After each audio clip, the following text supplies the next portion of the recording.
విశ్వవిఖ్యాత నట సార్వభౌమ స్వర్గీయ శ్రీ నందమూరి తారక రామారావు గారు తెలుగు ప్రజల ఆత్మగౌరవం కోసం స్థాపించిన పార్టీ తెలుగుదేశం పార్టీ.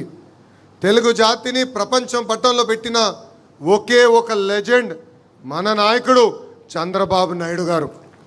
దేశ రాజకీయాల్లో మన పార్టీ ఒక ప్రభంజనం. పార్టీ స్థాపించిన 9 నెలల్లోనే అధికారంలోకి తీసుకొచ్చారు మన నాయకుడు అన్న ఎన్టీఆర్. మనకి గల్లీ పాలిటిక్స్ తెలుసు, ఢిల్లీ పాలిటిక్స్ కూడా బాగా అర్థమవుతుంది. ఓడిపోయినప్పుడు వెనక్కి తగ్గలేదు, గెలిచినప్పుడు కాళ్ళు ఎగరేసుకుని తిరగలేదు.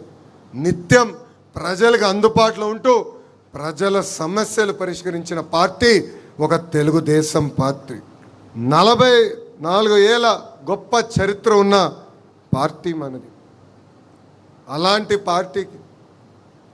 పార్టీకి ప్రత్యేకంగా నన్ను నేషనల్ వర్కింగ్ ప్రెసిడెంట్గా నియమించిన మన అధ్యక్షులు చంద్రబాబు నాయుడు గారికి, దాంట్లో కీలక పాత్ర వహించిన వేదిక ముంద నాయకులకి పేరు పేరున నా హృదయపూర్వక ధన్యవాదములు.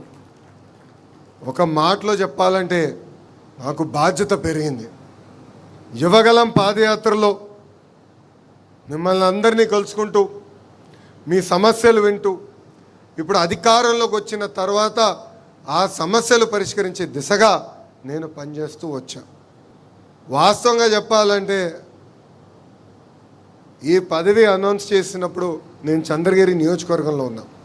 ఇంకా ఆ బాధ్యత నాలో, అంటే ఇంకా ఈ పదవి ఏం చేయాలి, ఎలా చేస్తే న్యాయం చేయించిన విషయం ఇప్పుడిప్పుడు నేను తెలుసుకుంటాం జరుగుతుంది. మొన్న నవ్వుతాన ఒక పక్కన బాధ్యత, ఇంకో పక్కన ఈ బరువుని కూడా మోయాల్సిన అవసరం ఉంది. ఇది కేవలం నా ఒక్కడి వల్ల కాదు, ఎందుకంటే వేదిక మీద పాలిట్ బ్యూరో సభ్యుల వైపు నేను చూస్తున్నా, వేదిక ముందల నాయకుల వైపు నేను చూస్తున్నా. కలిసికట్టుగా మనం పనిచేయాలి, కలిసికట్టుగా మనం ముందరికి వెళ్ళాలి. అప్పుడే మనం అనుకుంది మనందరం సాధించగలుగుతాం తప్ప ఏదో నేను ఒక్కడనే చేయగలుగుతాను అన్న అహంకారం నాకు లేదు. కానీ లోకేషే అన్నీ చేయగలుగుతారని మీరు అనుకుంటే చాలా పొరపాటు పడుతున్నారు. కలిసికట్టుగా పనిచేద్దాం.